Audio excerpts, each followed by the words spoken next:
I've been attacked on the Gulf of Guinea with an AK-47 to my head. I have been kidnapped in Nigeria from a bus and dumped in the woods. And I was like, oh my God, I'm in the White House. No more censorship. No more. I can now do my job and ask all the questions. And I was so wrong.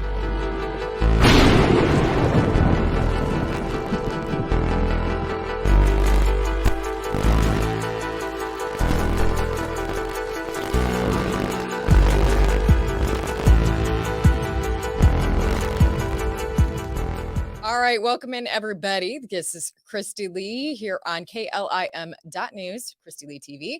And if you've been watching any length of time, you know my backstory, probably ad nauseum at this point. Been in news for 20 years, saw that it was really changing, felt uncomfortable with it, so decided to break free from the corporate control and do things independently. Really have been focused and passionate about exposing what I see happened to journalism, what's wrong with it.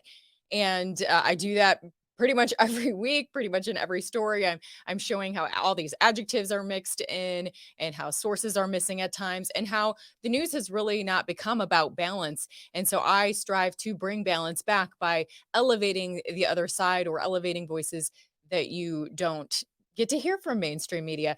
I've been following a little bit about Simon Ateba, and I'm going to have to double check with him if I'm saying that name right. Should have done that beforehand. But he is a chief White House correspondent for Today News Africa, and really been inspired by his story. He's been very vocal about how he's been treated by the White House and really kind of sidelined by that administration. And so without taking up any more time, I'm going to just go ahead and bring him in. First of all, Simon, did I get your name right? How do I say your last name? Yes, Simon Ateba. Yes. Ateba. Okay, great. Yes. Your story is so Most fascinating. people say Atiba, but it's actually Ateba. Yeah. But Ateba. you said it.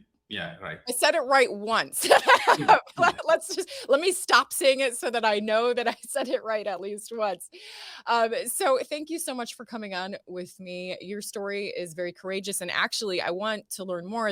I know there's so much more I can learn about your story. So you are a chief White House correspondent for Today News Africa, and I know it will be very hard to summarize your journey to this position, but as best as you can, how long have you been a journalist, and how long did you find yourself in this position? So I've been a journalist for more than 13 years. I've done only one job, journalism. I did my first degree in journalism, mass communication, did my second degree in journalism, mass communication, and I've not done anything else. Since 2007, since 2007, I've not done anything else except journalism. I It's used been to your work. life, right? Okay. Yeah, it's been my whole life. Uh, Most people do other things, like they go into one profession and then they become journalists. I have always been journalism, covering different bits from politics to aviation to you know now the White House. What was your motivation for your love of journalism and wanting to be passionate and focus on that? I think it was just curiosity, right? Trying to understand people. I got to understand that every person that you meet is like a continent, right? You don't really know them. You get to know them, you get to know them by knowing their story. And, you know, we think we really know people, but when you sit down with people and ask them questions and try to understand them, not doing what is called confirmation bias, right? Where you go to someone and you're like, she's female, so she should behave like this. He's male, so he should be like this, or he's Republicans or Democrats. But, really going there with an open mind and trying to understand who the person is, what's their story, how did you get here, what drives you on, how are you, why, stuff like that. You really get to know people. And to me, it was curiosity, trying to understand people, trying to tell the stories of people that we don't really get to know by just looking at them. I love that you said it was really a sense of curiosity that made you driven toward journalism? Because it was the same for me. I was that annoying kid asking a million questions, trying Mhm. to spy on family happenings around the walls, you Yeah. know? And one of the things I've noticed in journalism is it almost seems like there seems to be a lack of curiosity. A lot of journalists don't seem to want to dig deep and really challenge authority. And one of the tenets, as you know, of journalism is to hold those in power accountable and figure out what their motivations are, figure out if there's conflicts of interest. Now I have seen this trend of many journalists just parroting what they're getting in press releases or saying, doing fact checks and saying something's not true because, like, let's say if there's an accusation against the Pentagon, we'll say fact check not true because the Pentagon says so. I mean, what kind of journalism is this? Are you seeing that as well? Yeah, so the best thing that I've learned in journalism is is the word but, right? But. Um, when a politician says something, I'm giving $200 billion to Ukraine, but I'm the best guy, but I'm the king, the queen, or anything. But because that but, it's actually the story. Hmm. Life is not perfect. People are not perfect. Pieces don't really fit well together. For it, people are a mess, right? Every single person. When something is too perfect, when and which is what press releases and public relation firms, and that's what they do, right? They show you this rosy picture of this politician or this CEO, how great they are, how amazing they are. That bird will keep journalists in check. And Mhm. most people don't do it anymore. Most people repeat press releases. Most people don't really question the authorities. And I think that stems from the lack of curiosity, right? And it's not just journalism. What happens is, as you grow older, you lose that childlike part of you, right? Remember when you were a child, you see new things and you observe so many things. You are curious, you ask questions, you want to go everywhere. What happens is, as you grow older, you believe that you know so much, and you know people, and you have conclusion. And when you go to people to do stories, you go there to confirm your biases, not to actually get to know them. And when you do that, you don't really do the story. You are just doing the story that is in your mind. You're doing the story that your newspaper wants you to do. You're doing the story that your network wants you to do, but you're not actually going to know people, getting to know people, ask them questions, trying to understand, check fact, and question the narrative that they are giving you. People don't do that anymore, and as a result, you have a publication that leans either left, that's right, either right or left, and you don't really get to have the story. And that's why someone like you comes into play and becomes so important, right? Because you are trying to bring back that balance and saying, hey, let's not worship people. Let's not worship people.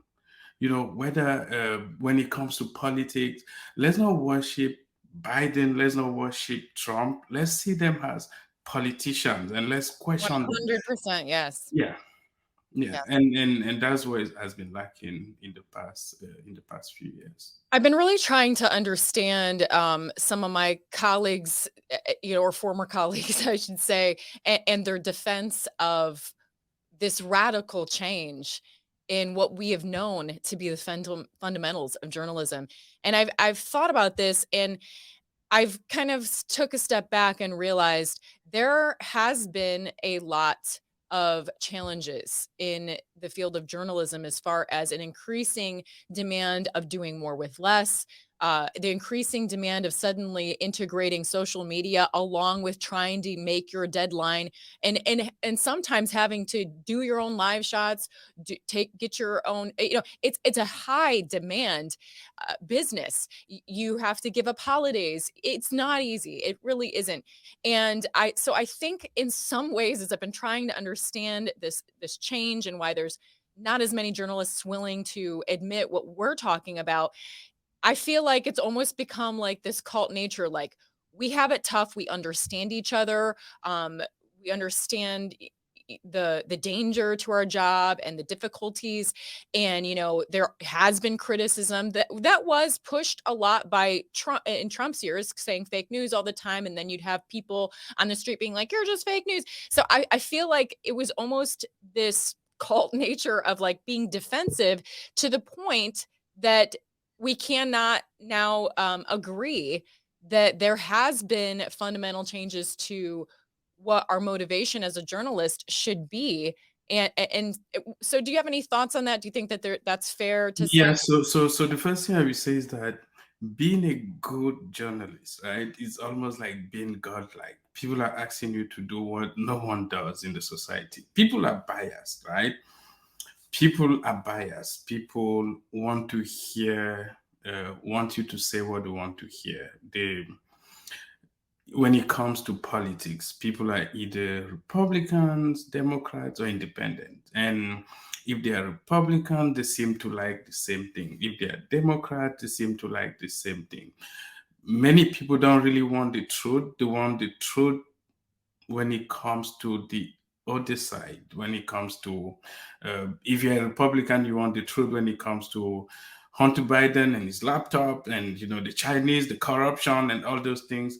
And if you're on the left side, you don't want the truth on Hunter Biden or laptop and corruption and all those things. You want the truth on Donald Trump and the threat to democracy and corruption and all those things. And if you don't say those things that people really want to hear, what happens is they leave you. So people end up not really doing the job of journalism. People end up trying to please and keep their audiences. And the reason they do that is because, as you said, the social media has killed newspapers.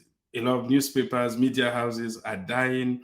They don't have money anymore. And as a result, people have to fight for the audience. I've had like more than 42 million people who I've reached more than 42 million people on Twitter, but we've reached less people in our publication for the past 24 days of this month. And so I will say that you have scarce resources, you have competitions everywhere, you have audiences having different choices, and people are becoming more biased. And then those same people want journalists to be fair. So as a journalist, you need to be fair, you need to be balanced. But those things are not natural things, right? As a human being, you tend to be biased, you tend to be like everyone else. But if you want to be a good journalist, you need to be balanced. But if you want to do that, you also need the resources. But if you get the resources from the wrong source, what happens is you end up, doing the bid of those who pay you. And that's why it's so hard to be independent. There is a true danger to putting yourself out there and being a journalist, and we just most recently saw that in Orlando. Somebody just on the scene of a homicide investigation tragically shot along with a 9-year-old. And I mean, I haven't even spoken on this because it's traumatic. I'm thinking of all of the times that I felt unsafe, that I was asked to go knock on doors in a neighborhood where someone had just been killed, and sometimes I was by myself at that time, a one-man band, if you will, like trying to do it all, and just sent out as a young 20-year-old journalist, and felt unsafe. But so it's definitely not foreign to think that this happened, and it's like every journalist's worst nightmare. But you have been in yourself been in extremely dangerous situations. I know that you shared some of that with Tucker, who you've been with, and there's an interview coming out in a few weeks, another with Tucker. But what happened with you? What was the most dangerous situation you were in? So I've had all kinds of challenges doing my job. I've been attacked on the Gulf of Guinea with an AK-47 to my head. I have been kidnapped in Nigeria from a bus and dumped in the woods and left for dead but survived. I've been arrested in Cameroon and kept in a dark cell and accused of being a spy for Boko Haram for doing my job. I've been beaten up in a church because I tried to take the picture of the church and tried to speak with the pastor in Lagos, Nigeria.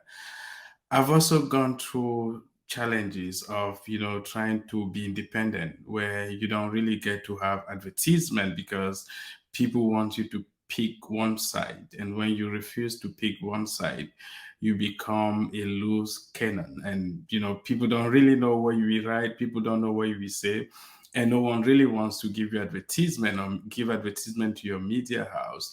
And I've also had people who don't want to give us advertisement because they're afraid that we may offend the wrong person, or we ask the wrong questions, or we go after the truth that may affect people who are on their good books. And so it's been challenges. I've seen it all. As a journalist, as a human being, as a male, I've not had the black privilege or the male privilege. People say, okay, male privilege. I say, where's the male privilege? I've struggled all my life to get the truth. I've struggled all my life to get the facts out.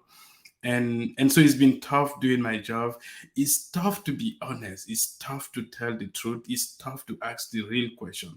It's tough to challenge the establishment. It's tough to challenge the mainstream media. And when you do that, you suffer, right? You pay. It's so hard because you find yourself trying to get the facts out and trying to tell the truth, but then you realize you don't have the support that you want. You can be shot at, you can be kidnapped, you can be killed. And then in the end, you don't even have the resources because people are afraid to give you the money that you need to tell the truth and be honest and get the facts out. And it's tough to do this job. Yeah, it's very difficult, and we commend you for what you're doing. I did want to play a little bit of a video that you just posted this morning.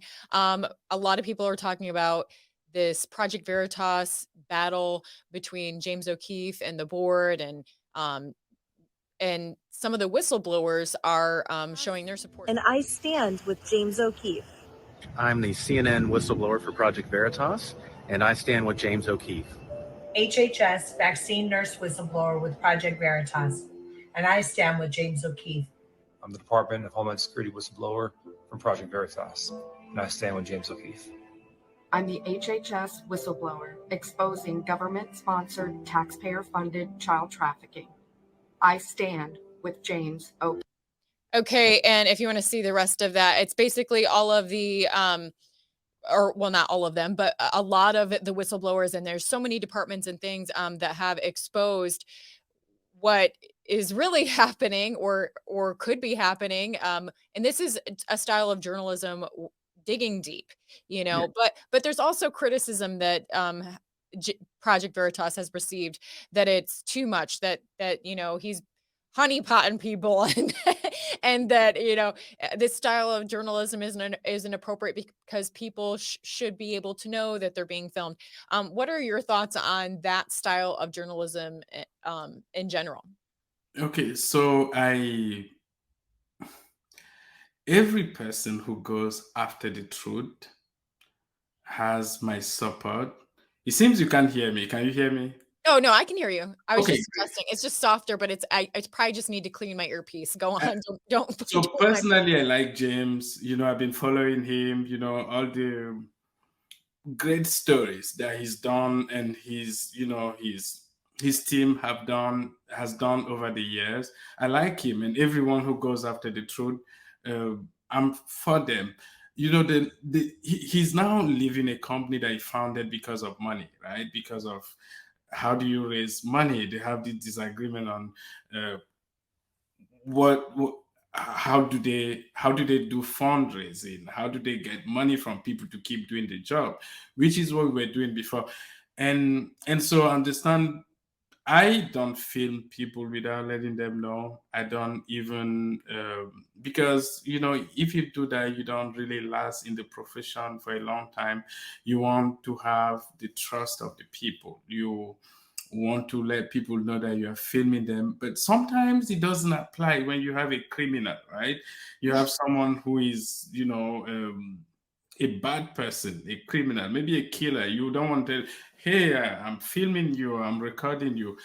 But usually 99% of people, I just let them know that, hey, can we have an interview? And we schedule it. But I've done things like that, and I've been arrested for doing things like that. When I was arrested in Cameroon, was because I went to a refugee camp without proper authorization. And I did videos, the interviews, and took pictures. And when they saw all those pictures and all those videos, and they knew the damage that those things could cause, they just arrested me. So not every day, not every time, as a journalist, you be in a position to inform the person you're interviewing or filming or recording that you are doing that.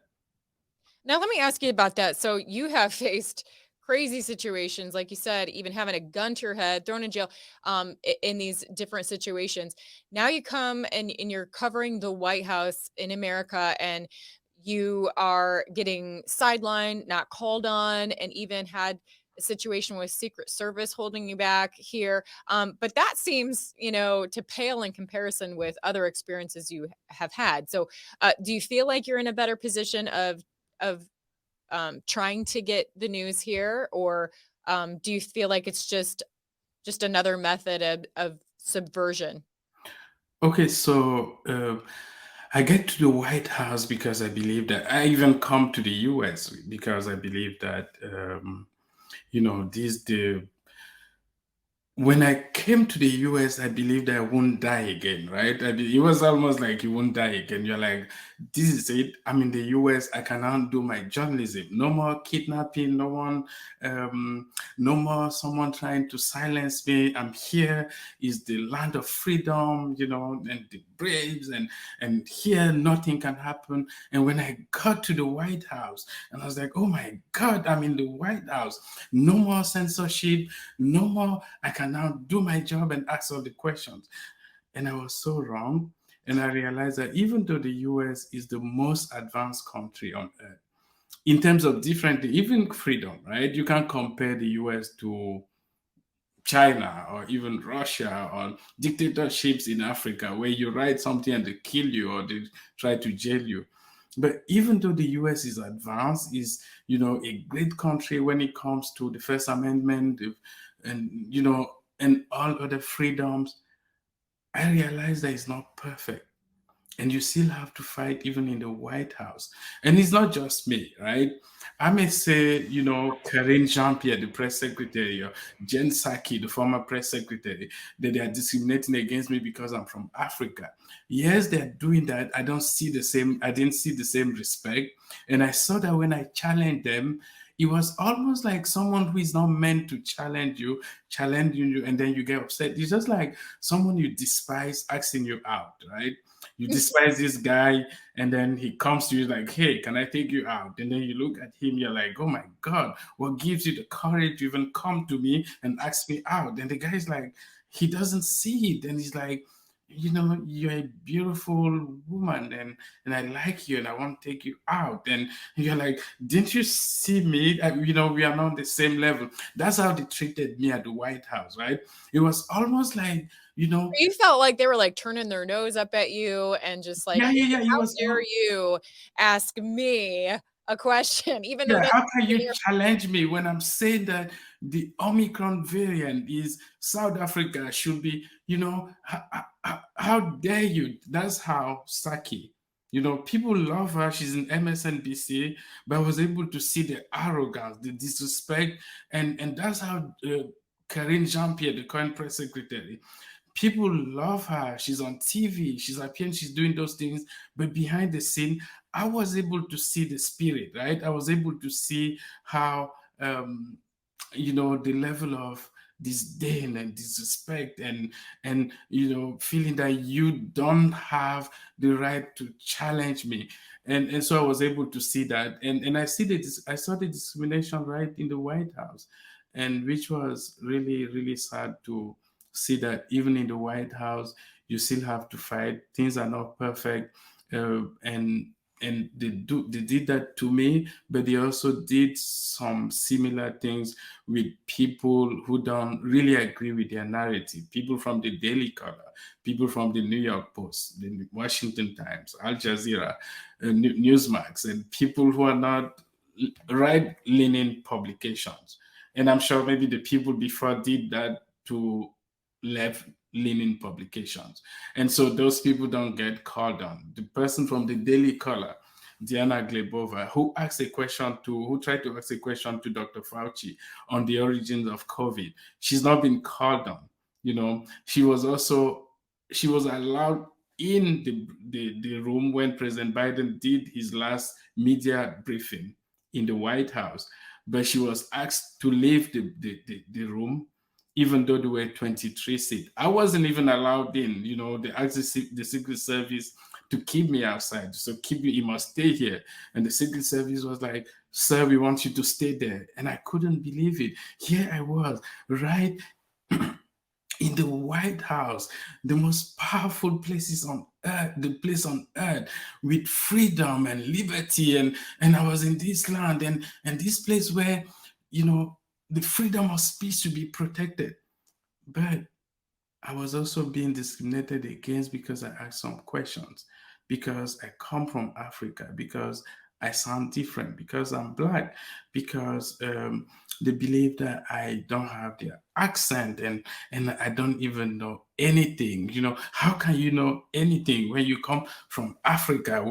How do you know about the White House? I'm like, give me a break. I've spent my entire life, right, listening to the White House, watching what's happening there every single day. I attend so many press briefings, do so many stories, talk to so many people. I'm good at my job. I can do this. But I saw people who looked down on me and who felt like, how dare you challenge us? And I could see, and that's, that level of disdain and disrespect. Well, I mean, isn't it remarkable? Because there's no question that there has been censorship efforts. I mean, Twitter has done a good job at revealing just how deep and wide the efforts even were, and even at the behest of government agencies. But what we're talking about right now is another tactic, like preemptive censorship, selectively editing who can even ask the questions, right? Yeah. So it's at a whole nother level. On that note, First Lady Dr. Jill Biden went to Africa just recently, and you were saying that she selectively was able to decide who could ask her questions, and she didn't really take any questions from actual Africa reporters, only CNN. No. So not just Africa reporters. When the First Lady travels, there's a pool, journalists who travel with her from the White House. And so the journalists who travel with her from the White House, yesterday, she's still there. She's on a 2 Nations. She was in Namibia. She just traveled a few hours ago from Namibia to Kenya. And so while she was in Namibia, there was an event, and the journalists who traveled with her from the White House, and who paid for that trip to travel with her to ask questions and to do their job. While they were in Namibia, they were asked to leave the site of a venue, and they were held in a van so that the First Lady could do a private interview with CNN. And they were really surprised that, hey, that happened. Why don't you do a media event and, we can all ask you questions. And so a few hours ago, she traveled from Namibia to Kenya. And when she got to the airport, journalists were shouting questions. First Lady on Ukraine, she didn't acknowledge the question. But while they were already on the plane, mid-air, she came to them and she read a short statement, and she didn't take any question. Then she invited the CNN to her office mid-air to do an interview with her, and so the other journalists were also surprised. That happened a few hours ago, 2 or 3 hours ago. Oh, wow. Yeah. So even more recent than I thought. So it looks like my time is pretty much up with you, but I just wanted to let's end with this. Like, what would your message be to fellow journalists about the state of journalism here in America? What would your message be to them? I will say that the first thing I want to say to everyone watching us is to go to my Twitter handle at Simon Ateba and subscribe to my Substack, contribute to our publication, keep supporting us. And I will say to fellow journalists that I understand you. The state of the media is appears to be bleak. We are losing the audience, but the only way to gain back the audience is to say the truth, be fair, be balanced, and not allow yourself to become not to do those things, because when you begin to spread lies and people will lose interest and they will leave you and they begin to read Simon Ateba or Today News Africa, our publication, because we stand by the truth. Very good. So yes, definitely support what Simon is doing. He's a true journalist, fearless, and trying to challenge authority, which is a major tenet of journalism, or at least it used to be, to hold those in power accountable. That's what he's trying to do and has faced opposition. So follow him on Twitter. And also there'll be a link there on your Twitter on how to find your Substack, right? Yes. Okay. So make sure that you're supporting him. Share this interview widely. I'm extremely shadow banned more than ever. So do what you can to beat the algorithm. Share this widely. And you can support me by going to my website, klim.news, klim.news. That stands for Christy Lee Independent Media. There you can find other ways to donate, since Facebook has stolen my money. What little I did get, Facebook has not released to me and is suppressing. So that's another way that you can support what I'm doing. Just go to the website for other options on how to support me or my sponsors. But I just want to say that I'm just so impressed with you, Simon. And one of the things that really endeared me to you is when Tucker had you on and your account was growing there on Twitter, and you were just so genuinely appreciative and like, thank you for support. I just can't believe that I went from, this many, just a few thousand, to like 100,000 overnight. And I just think it's such a genuine, authentic reaction, and so much humility embedded in. So I just really admired that about you. And I know that you're going to continue to be humble and have integrity. And we thank you for your service. Thank you for having me. You are doing a great job. And I will ask my followers also to follow you. Thank you so much. All right. Thank you so much, everyone, for tuning in. And with that, I'll see you next time.